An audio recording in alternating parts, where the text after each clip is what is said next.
Did you know that emotional maturity is kind of sexy? I'm sure you did. And that's going to be the topic today. What we're going to talk about is emotionally grown up people have this thing in common, actually, several things in common. So, before I get into this, if you're a man listening to this and you've watched any of the red pill conversation or the manosphere and whatnot, maybe ladies, you've heard this as well.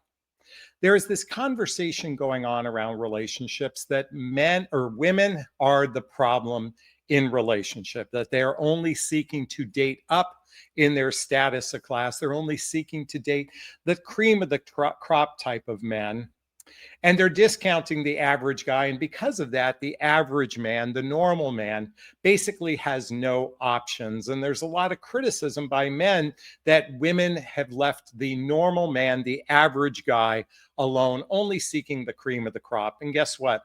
There's only the select few of the cream of the crop can't seem to handle, or when I say handle, navigate all of the women that are coming after them. And that's a little tongue in cheek on my part. So, what inspired this post today is the conversation about emotional maturity. And I want to be candid with you.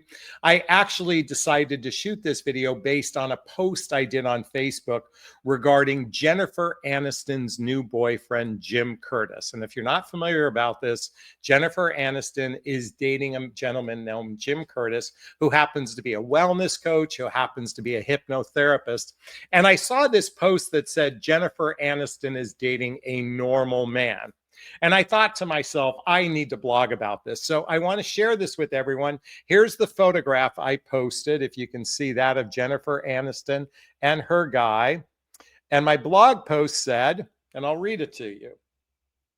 Some people call the man at Jennifer Aniston's side normal, but I don't buy that for a second, because the man she's chosen, Jim Curtis, isn't normal. He's a healer. He's not a movie star or famous. And let me repeat that. He is a healer of the emotional heart. A former corporate guy who didn't stay corporate, diagnosed with a spinal cord illness in his 20s, Jim endured pain, paralysis, a limp, and lifetime of struggle. But he didn't settle. He turned his suffering into service. He walked through darkness so many others wouldn't see. He did the inner work. He rewrote his story and turned it into medicine for others' wounds. Today, he coaches, he speaks, he writes, he guides people towards healing. If Jennifer chose him, she didn't pick safety or glamour. She picked him because of heart. She picked a man who has dared to grow, to feel, to transform, and to help others do the same. This is not normal. This is sacred. And I did also say he's pretty damn handsome too. So why am I sharing this with you today? Folks, if you're a woman seeking a man who is an emotional grown-up, men, if you are seeking a woman who's an emotional grown-up, then maybe it's time we investigate the common thread through emotional maturity. And while certainly kindness and loyalty within a romantic relationship are significantly important, there is a common thread that people have that have emotional maturity. Not everyone has had to do deep soul work, like shadow work, like I did, or has had to deal with a lot of trauma to heal from their past. Some people have had micro traumas growing up, and some people have had significant traumas. And those that have had significant traumas in childhood or in their adult life most likely need to do some level of personal development, self-help, and spiritual work, and even therapy to heal, to be emotional grown up, to have the relationship skills to be able to navigate today's relationships. See, thankfully, women today are no longer dependent upon men for survival. And because of that, the old one up, one down type of dynamic is no longer a necessity as much as they were before. Today's relationship requires some level of emotional maturity. It requires some level of relationship skills. In fact, it requires some level of self-love. And if you're not familiar with my book, What the Heck is Self-Love Anyway? A Journey of Personal Development, Self-Help, and Spiritual Work, I highly recommend checking it out. My book is listed below. In fact, we'll just even plop this in the screen. In Jonathan recommends readings. I recommend any book that I recommend today is listed below. Okay, so definitely check that out.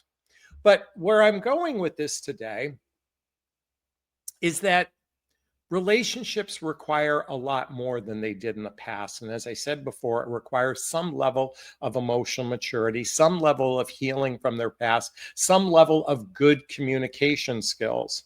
In fact, if you haven't read the book, Nonviolent Communication by Marshall Rosenberg, I highly recommend reading this book. Reading this book puts you on the path to emotional maturity.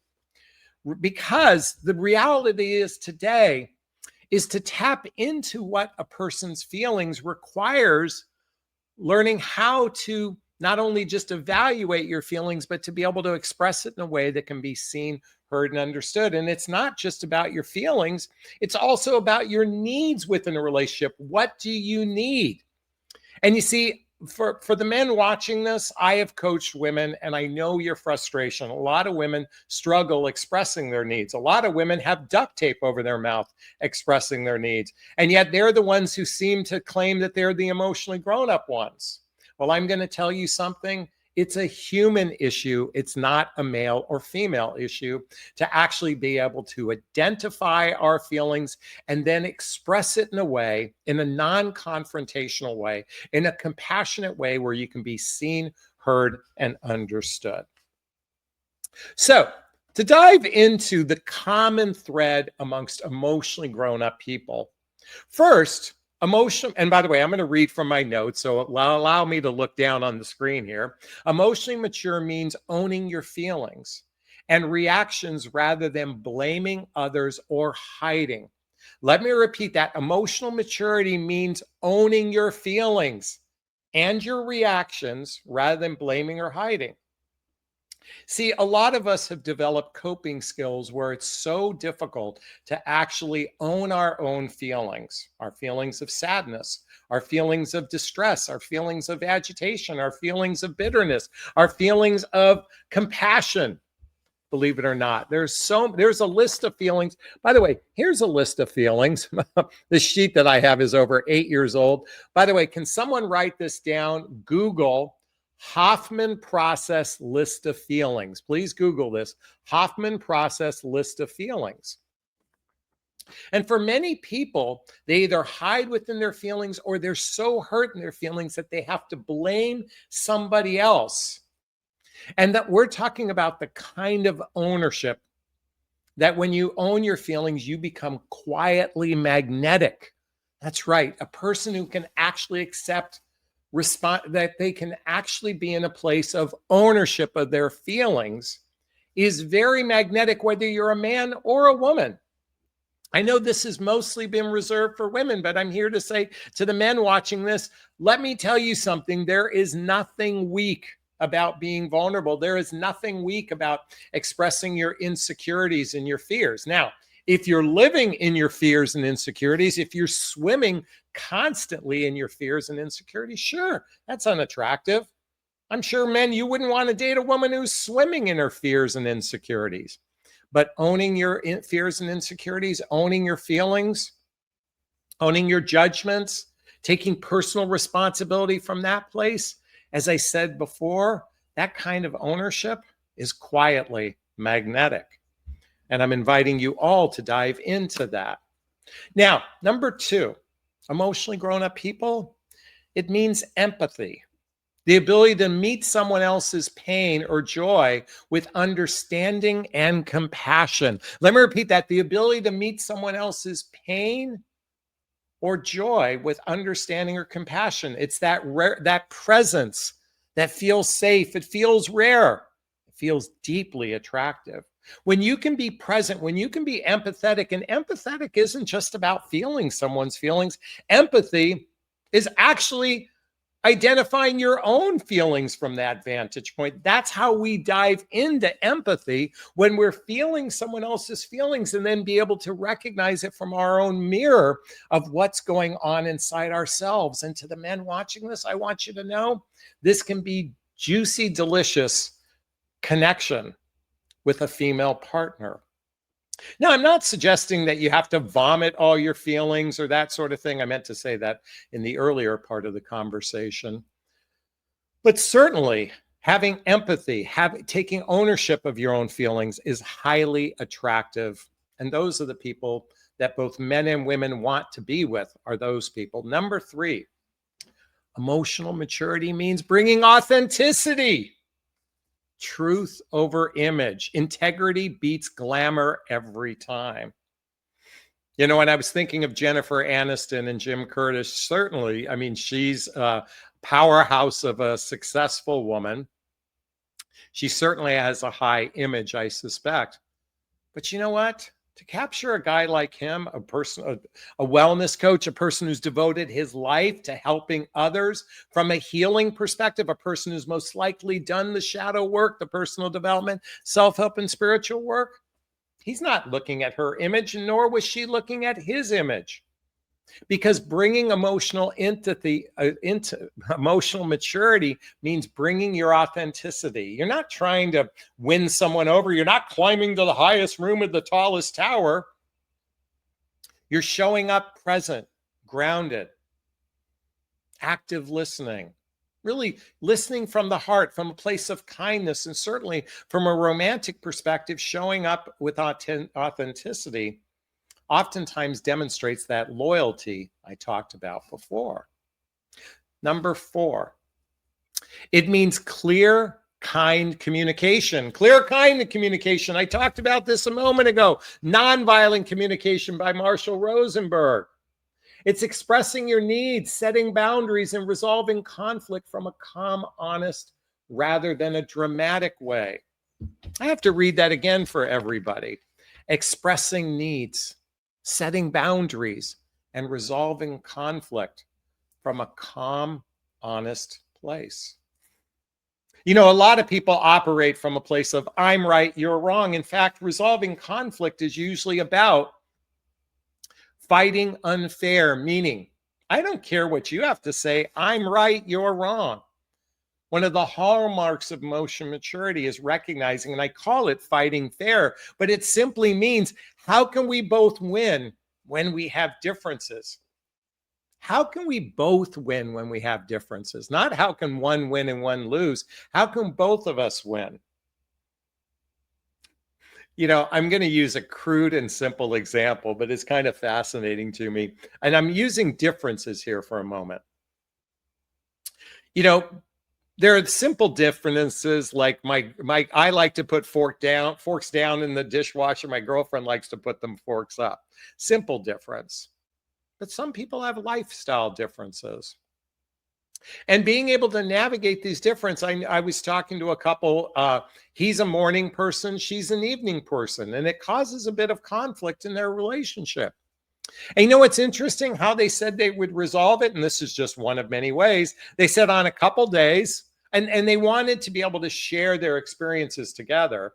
They said a couple days a week, I'll go to bed earlier, and a couple days a week, I'll go to bed late. The other person will go to bed later. They were trying to find a win-win in the simple difference. Now, sometimes there's going to be differences where you have to agree to disagree. That just sometimes happens. But fighting fair, operating from emotional maturity, from a clear, kind, communicative place is saying, how can we both win instead of how we can both lose, or how one can win and one can lose. Number five, it means responsibility for growth, your past, your triggers, your healing. Let me repeat that, your growth. Ultimately, people that are emotionally grown up want to continually improve themselves. They want to navigate their fears, their insecurities, their doubts, their judgments of others, how their actions affect other people from a place of growing past their limitations. They recognize that human being recognizing that there's so much more improvement one can do. It's not like you go to a workshop once and it's all over. There's constant improvement and growth in one's life. It means being responsible for your past, recognizing that many of us in midlife have past relationships, and it's taking ownership of your past and asking yourself, What positive things about myself did I learn in this experience? How have I healed from this experience? What was good about my past relationship? What was so not so good? So I can learn from it. And lastly, what am I most grateful for? Can someone write that down? Write that down. What positive things did I learn about myself? That's looking at your past. How have I healed from my past relationships? What was good about each one of my relationships? What was not so good? And lastly, what am I most grateful for?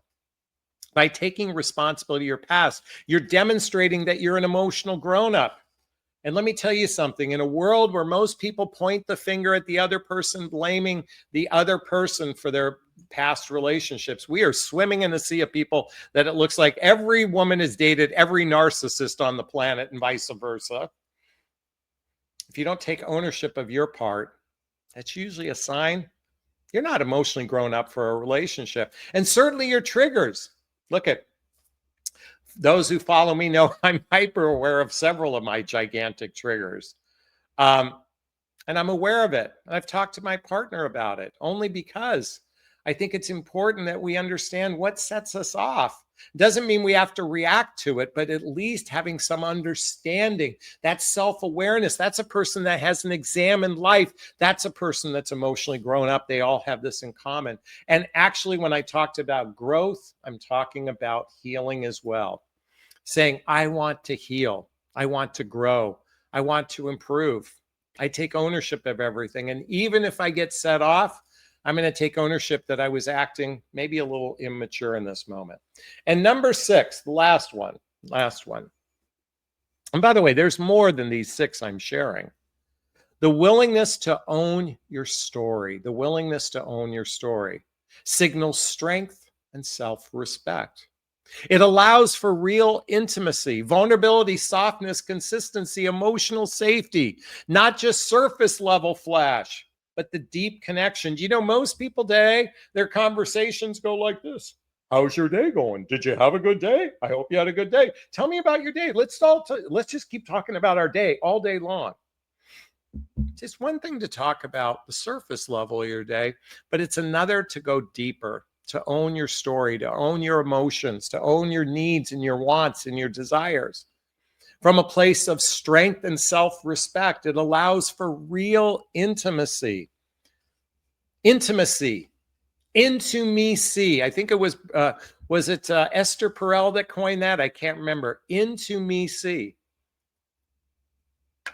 That's what intimacy is about. It's about opening your heart to someone, to be unapologetically yourself, to say, you can see me raw and vulnerable.